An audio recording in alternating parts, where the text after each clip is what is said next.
Hello and welcome to day 49 in the Not Alone Today Chronological Bible Reading Plan with Joseph and Anu. Today we are in Numbers chapters 31 to 33 and we are still in the New American Standard Bible, the NASB, for this week. Today is the last day in that translation for now. Chapter 31. Then the Lord spoke to Moses, saying, "Take vengeance on the Midianites for the sons of Israel. Afterward you will be gathered to your people."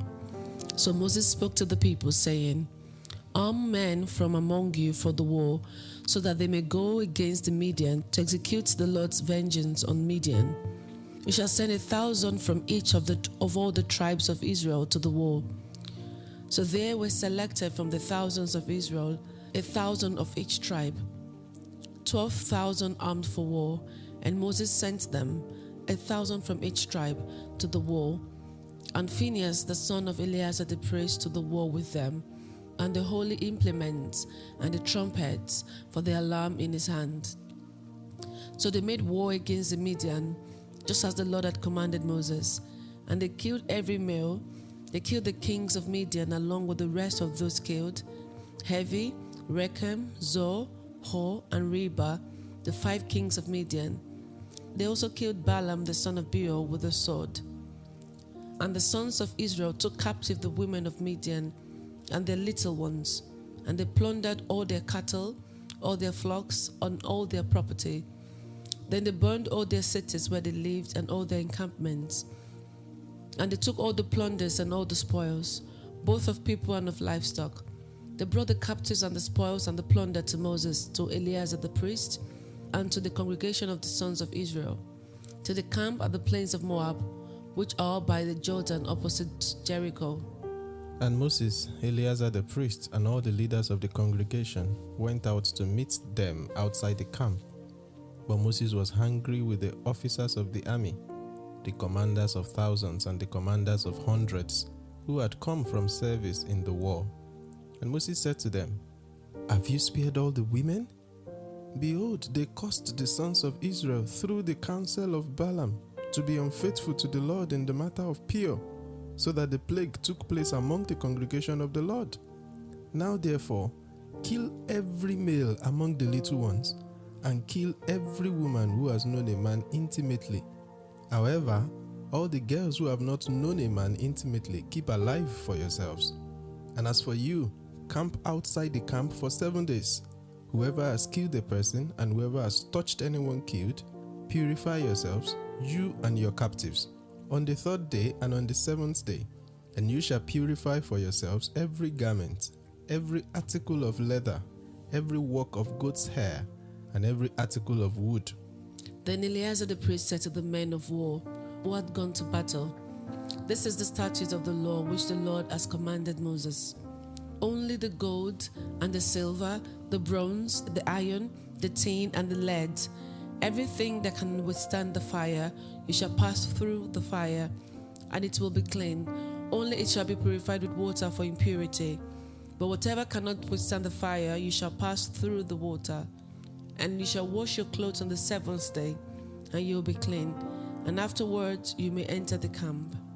Then the Lord spoke to Moses, saying, "You and Eleazar the priest and the heads of the fathers' households of the congregation, take account of the spoils that were captured, both of people and of livestock, and divide the spoils between the warriors who went to battle and all the congregation. Also, collect a tribute tax for the Lord from the men of war who went to battle, 1 in 500 of the persons, of the cattle, of the donkeys, and of the sheep. Take it from their half and give it to Eleazar the priest as an offering to the Lord. And from the sons of Israel's half, you shall take 1 drawn from every 50 of the persons, of the cattle, of the donkeys, and of the sheep, from all the animals, and give them to the Levites, who perform the duty of the tabernacle of the Lord." Moses and Eleazar the priest did just as the Lord had commanded Moses. Now the spoils that remained from the plunder which the men of war had plundered was 675,000 sheep, 72,000 cattle, 61,000 donkeys, and of captive people Of the women who had not known a man intimately, in all were 32,000 people. The half, the share of those who went to war, was as follows. The number of sheep was 337,500. The Lord's tribute tax of the sheep was 675. The cattle were 36,000, from which the Lord's tribute tax was 72. The donkeys were 30,500, from which the Lord's tribute tax was 61. And the captive people were 16,000, from whom the Lord's tribute tax was 32 persons. And Moses gave the tribute tax, which was the Lord's offering, to Eleazar the priest, just as the Lord had commanded Moses. As for the sons of Israel's half, which Moses separated from the men who had gone to war, now the congregation's half was 337,500 sheep, 36,000 cattle, 30,500 donkeys, and the captive people were 16,000. From the sons of Israel's half, Moses took one drawn from every 50, both of people and of animals, and gave them to the Levites, who performed the duty of the tabernacle of the Lord, just as the Lord had commanded Moses. Then the officers who were over the thousands of the army, the commanders of thousands and the commanders of hundreds, approached Moses, and they said to Moses, "Your servants have taken a census of the men of war who are under our authority, and no man of us is missing. So we have brought as an offering to the Lord what each man found, articles of gold, armlets and bracelets, signet rings, earrings, and necklaces to make atonement for ourselves before the Lord." Moses and Eleazar the priest took the gold from them, all kinds of crafted articles, all the gold of the offering which they offered up to the Lord from the commanders of thousands and the commanders of hundreds was 16,750 shekels. The men of war had taken plunder, every man for himself. So Moses and Eleazar the priest took the gold from the commanders of thousands and of hundreds and brought it to the tent of meeting as a memorial for the sons of Israel before the Lord. Chapter 32. Now the sons of Reuben and the sons of Gad had a very large number of livestock. So when they saw the land of Jazer and the land of Gilead, that it was indeed a place suitable for livestock, the sons of Gad and the sons of Reuben came and spoke to Moses, Eleazar the priest, and to the leaders of the congregation, saying, Ataroth, Dibon, Jazer, Nimrah, Heshbon, Elealel, Sebam, Nebo, and Beon, the land which the Lord conquered before the congregation of Israel, is a land for livestock, and your servants have livestock. And they said, If we have found favor in your sight, let this land be given to your servants as our property. Do not take us across the Jordan. But Moses said to the sons of Gad and the sons of Reuben, Should your brothers go to war while you remain here? And why are you discouraging the sons of Israel from crossing over into the land which the Lord has given them? This is what your fathers did when I sent them from Kadesh Barnea to see the land. For when they went up to the valley of Eshcol and saw the land, they discouraged the sons of Israel so that they did not go into the land which the Lord had given them. So the Lord's anger burned on that day, and he swore, saying, None of the men who came up from Egypt from 20 years old and upward shall see the land which I swore to Abraham, to Isaac, and to Jacob, for they did not follow me fully, except Caleb the son of Jephunneh the Kenizzite, and Joshua the son of Nun, for they have followed the Lord fully. So the Lord's anger burned against Israel, and he made them wander in the wilderness for 40 years, until the entire generation of those who had done evil in the sight of the Lord came to an end. Now behold, you have risen up in your father's place, born of sinful men, to add still more to the burning anger of the Lord against Israel. For if you turn away from following him, he will once more leave them in the wilderness, and you will destroy all these people. Then they approached him and said, We will build sheepfolds for our livestock here, and cities for our little ones. But we ourselves will be armed, hurrying ahead of the sons of Israel, until we have brought them to their place, while our little ones live in the fortified cities, because of the inhabitants of the land. We will not return to our homes until every one of the sons of Israel has gained possession of his inheritance. But we will not have an inheritance with them on the other side of the Jordan and beyond, because our inheritance has come to us on this side of the Jordan toward the east. So Moses said to them, if you will do this, if you will arm yourselves before the Lord for the war, and all of you armed men cross over the Jordan before the Lord until he has driven his enemies out from him, and the land is subdued before the Lord, then afterward you may return and be free of obligation toward the Lord and toward Israel, and this land shall be yours as property before the Lord. But if you do not do so, behold, you have sinned against the Lord, and be sure that your sin will find you out.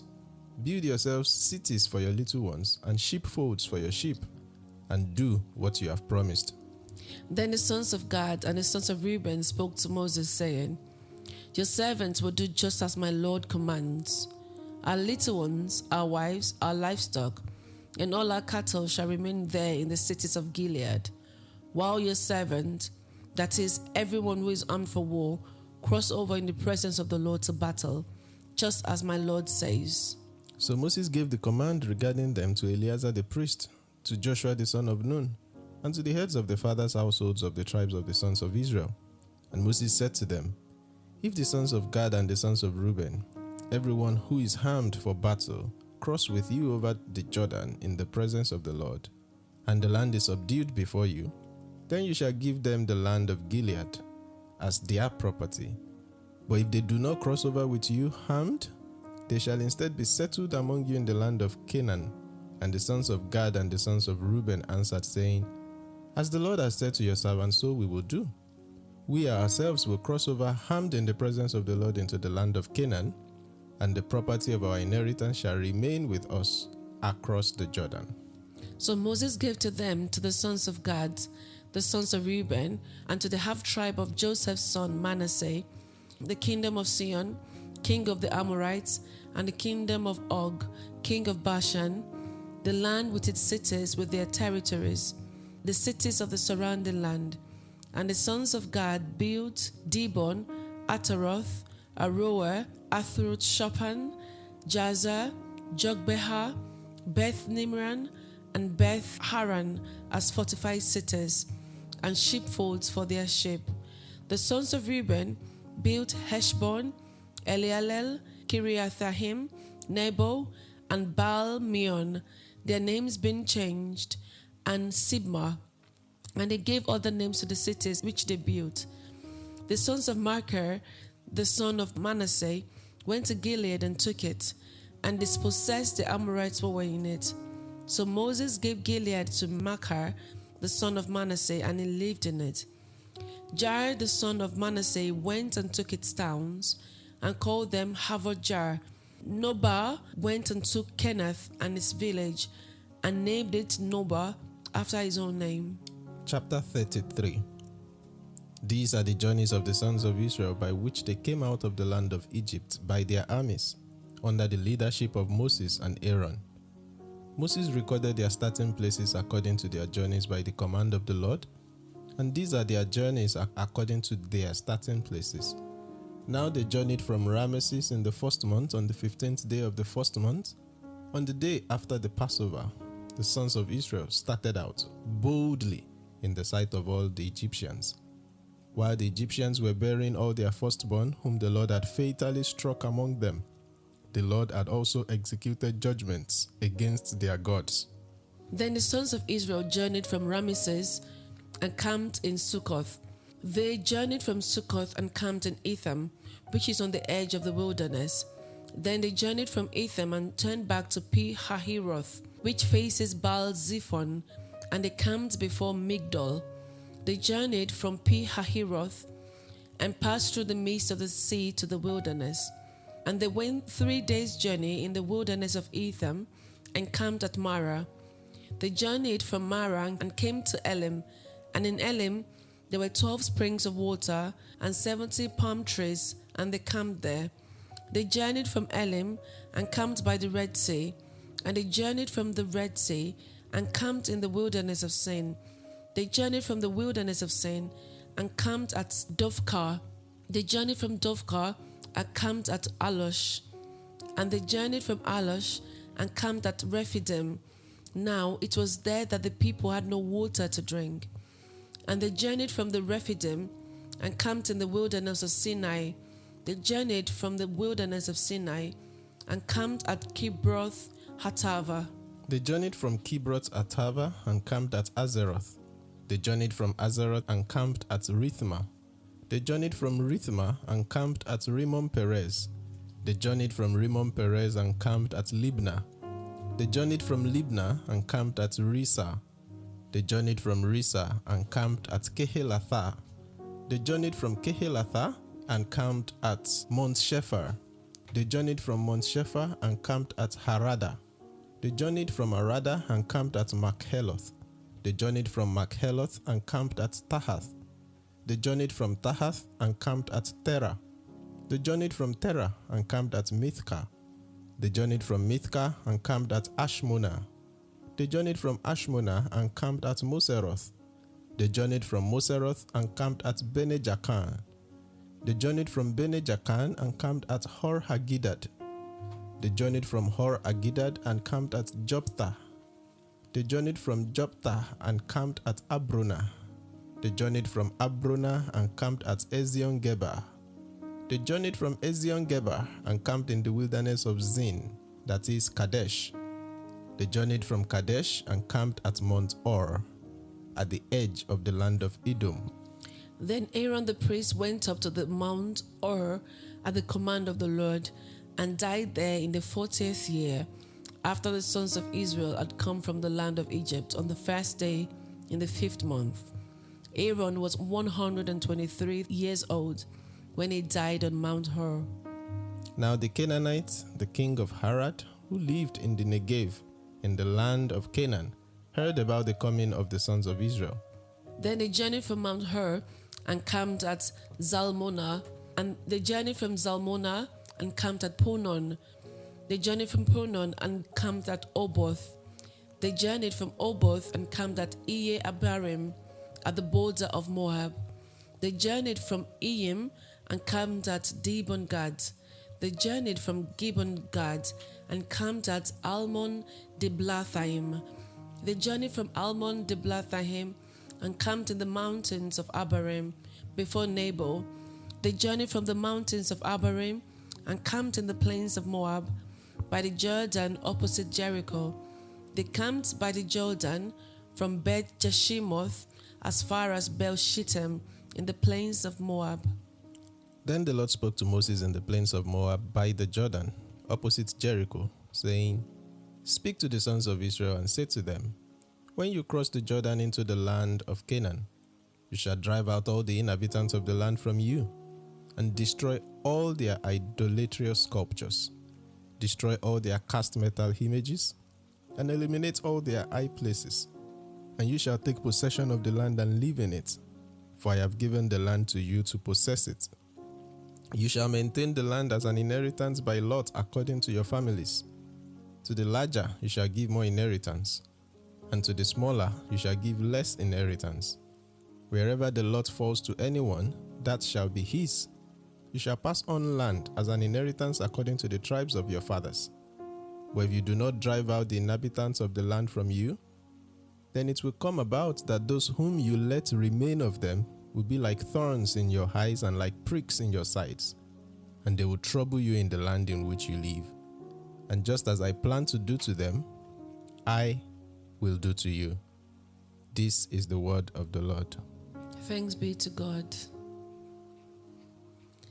Just a quick recap through the chapters we've read. In chapter 31, we read about God speaking to Moses to take vengeance on the Midianites, and the Israelites did so, and they had victory, and not one of them was missing. And then we read about the division of the plunder, which one is to go to the men of the war and which ones are to go to the Levites. And then in chapter 32, an interesting thing happened where Reuben and Gad decided to settle in the borders of Jericho rather than in Canaan where God has promised them. And they put a very compelling reason to Moses, so much that he agreed with them. Manasseh also had a share in the land the Reubenites and Gadites were asking for. Then in chapter 33 was a review of the journey from Egypt to Jordan, where they journeyed from up until where they are at the moment in the plains of Moab. And then the concluding part of chapter 33 talked about what the Israelites should expect in Canaan when they get there. Yeah, so what stood out to you?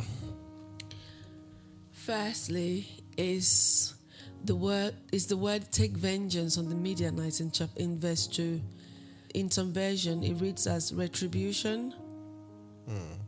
And it's interesting now that Balaam was killed as well in this chapter. Yeah. So basically what I'm alluding to is it's not clear why God wanted to take vengeance on the Midianites, unless it's linked to what Balaam did, how he advised Balak to exploit the weaknesses of the Israelites by letting the Midian women infiltrate their camp. Is that correct? Yes. On the one hand, that's the motivation for this. It's vengeance means they've offended not just the people, because this is the Lord saying take vengeance. And what is declaring here is what will be regarded as holy war. Indeed, the plan has always been that when they possess Canaan, which is the land that God has promised them, of course Midian and all these people are also like neighboring nations. So to preserve the full possession of the land in that sense, indeed the nations around them would also need to be taken.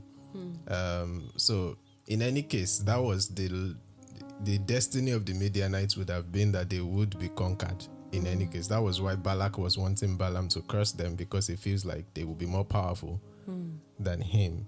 So, but specifically because of what Balaam did in offering that counsel, and we didn't see this initially in the story.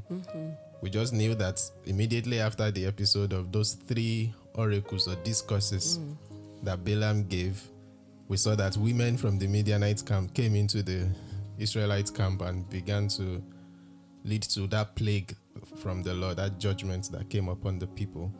It is only now that we get to realize that actually it was Balaam that gave the counsel that led to that. And so God is coming back against them. But this is of course not a grounds for us to go around taking vengeance on people. Because as we'll continue to see in the unfolding narrative of scripture, there's that scripture that keeps coming again and again: vengeance is mine, says the Lord. It's not ours. It's never ours. He's the one who fights for his people. He's the one who defends his people. And if there's anybody that can justly take on the issue of vengeance, it is only the Lord. Because he has all the information that we do not have. He knows the past, the present, the future, all at the same time. And he can always act justly out of that full knowledge, which no human being ever has. So vengeance shouldn't be ours. Vengeance should always be for the Lord. Thank you. A question comes to mind. How does this contrast with some other religion where they will create a war or attack people based on wanting to do it for the Lord?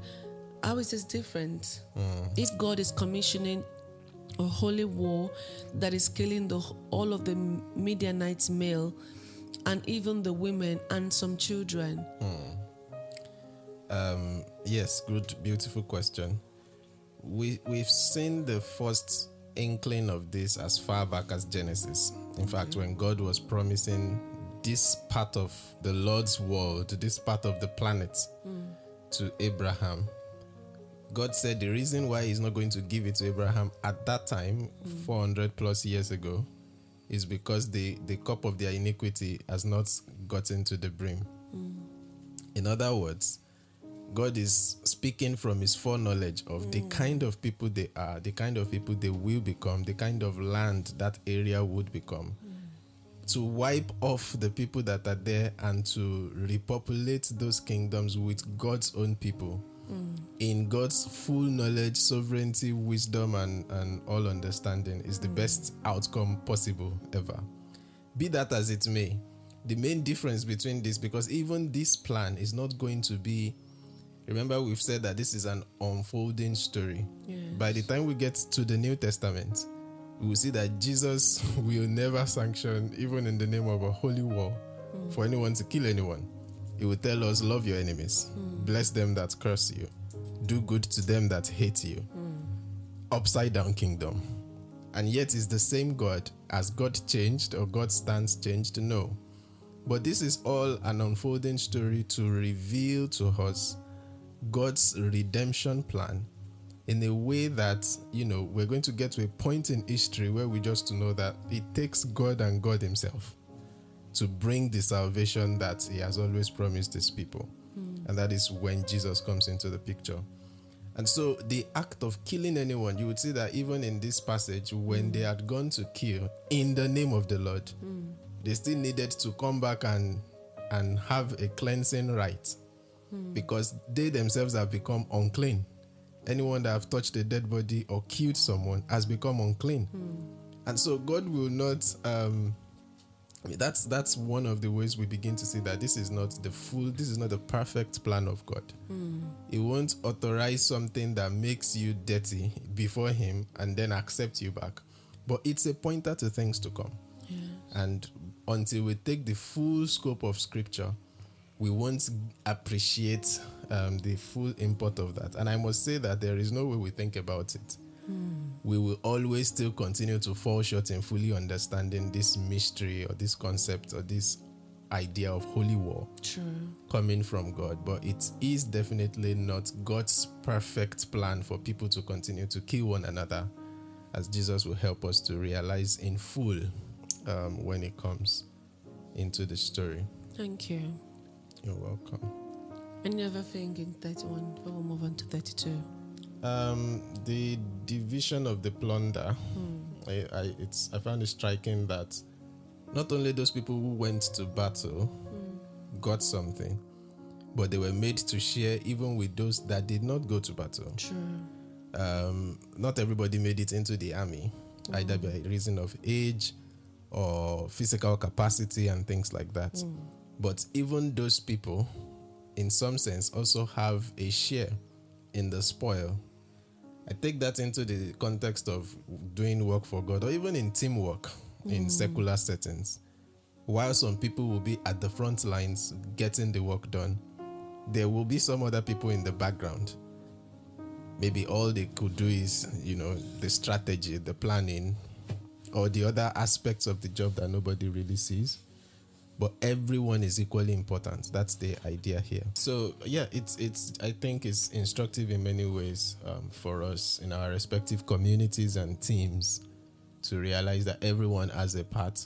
And when the time of glory or reward comes, we don't want to just take the glory to ourselves if we are the ones on the spotlight and the front lines. We want to remember those in the background who make the work happen, or who made the success achievable in the long run. That's true. Chapter 32, what stood out to you? Chapter 32 was quite a curious read for me, in the sense that it's very surprising that Reuben and Gad chose their own inheritance, and God wasn't angry with them. And they also alluded that they would not live in Canaan because of the people living there, meaning they still believe in the reports the 10 spies brought. And God did not say anything to that. And I found it very curious. And I like the subtle way they put their case through, diplomacy used. First, they said, let's just build a sheepfold. And then all of a sudden they introduced, and our little ones. When Moses then listened to them, because they promised that they would also go fight with the other men and would not return until everyone has possessed their possession. Then Moses said, okay.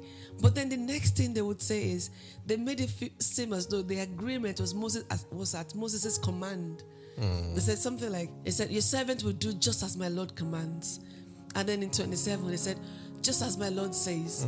I'm thinking, he didn't say that. You guys, you brought it to him and he agreed with your plan.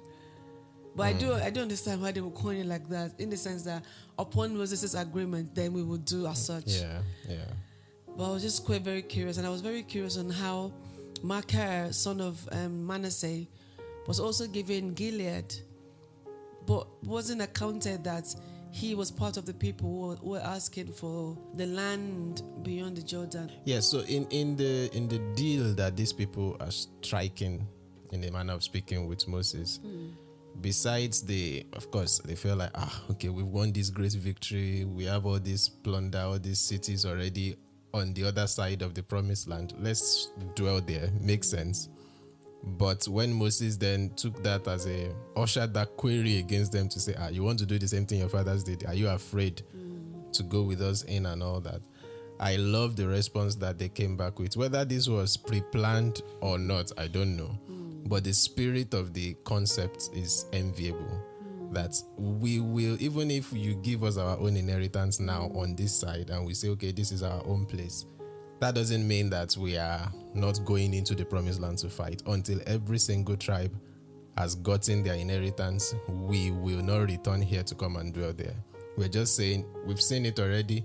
We want it for our children. We want to build fortresses. Let's go ahead and do that.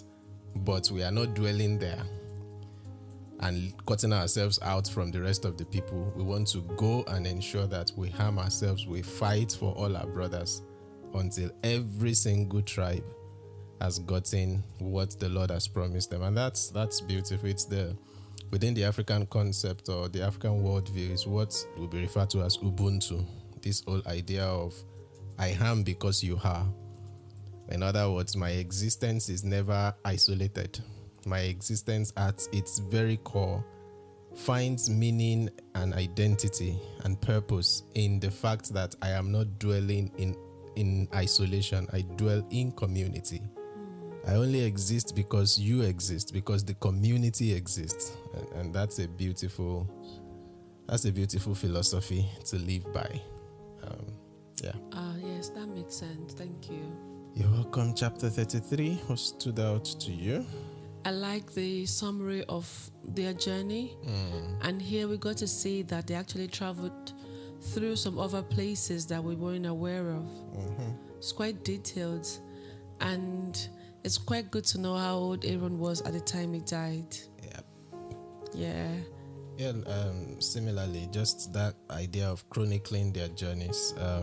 The two things that stood out to me about it is, one, the fact that it's not exhaustive. There are some places they stopped that in the book of Exodus that were not mentioned in this list. So the idea is not to give a comprehensive list of literally every place where they stopped or camped, but maybe the places where they had some milestone moments, and some of those names we know are familiar.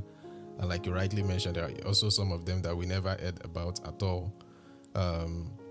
But in terms of application, which is the second thing that then comes home to me, it is to say, occasionally we should be able to look back at the journey of our lives and also point out, this kind of epochal moments that at this point, it was a watershed moment for me and my family. And this happened and that happened. And when you read this, you cannot but wonder, oh, wow, the Lord has brought us thus far.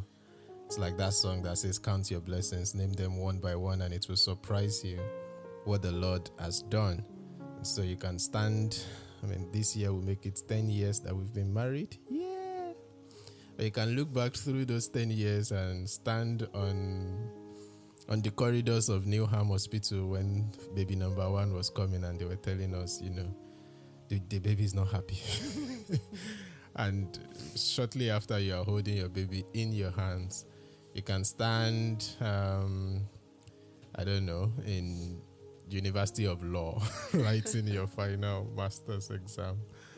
You can stand on the corridors of, Aldaye Hospital when one child had a medical episode. And just look through those 10 years, and of course moments and early mornings after devotions, that devotions turn into hot, intense, not arguments, what's the word? Conversations.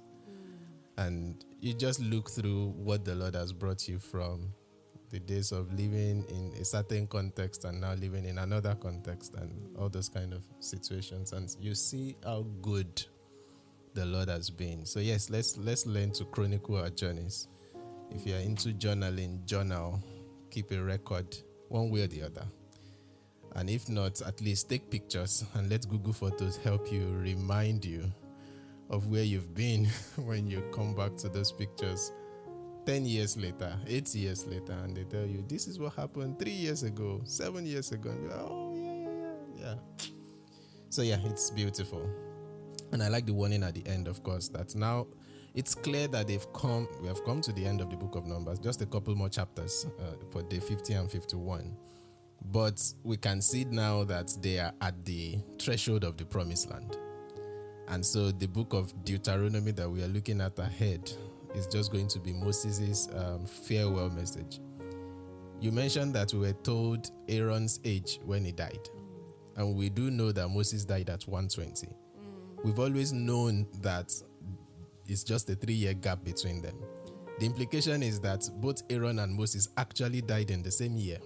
So everything we are reading from the time that Aaron died on Mount Hor to the point where eventually Moses will climb the Mount Nebo and die, it's all happening within a very short period of time. So the entire book of Deuteronomy, which is a recap of everything that we've done so far in a manner of speaking and a reiterating of the laws, all of that was given within this same year. That must have been a really pivotal year for them, losing 2 of their giants in terms of leadership, and then transitioning into a very younger generation. All those oldies are gone except for Joshua and Caleb. Really, that would have been an interesting context. So God warns them, as you are crossing over, don't spare any. If you spare them, they will become pricks in your sides and thorns in your eyes. And what I've always planned to do to them, I will also do to you, with a sobering instruction to end it with. Any concluding thoughts? No, nothing from me. All right, thank you for joining us for day 49. Day 49 brings us to the end of week 7 in this journey, and that's beautiful. That means when we cross to day 50, it's a jubilee of some sorts, because we've done 7 sevens.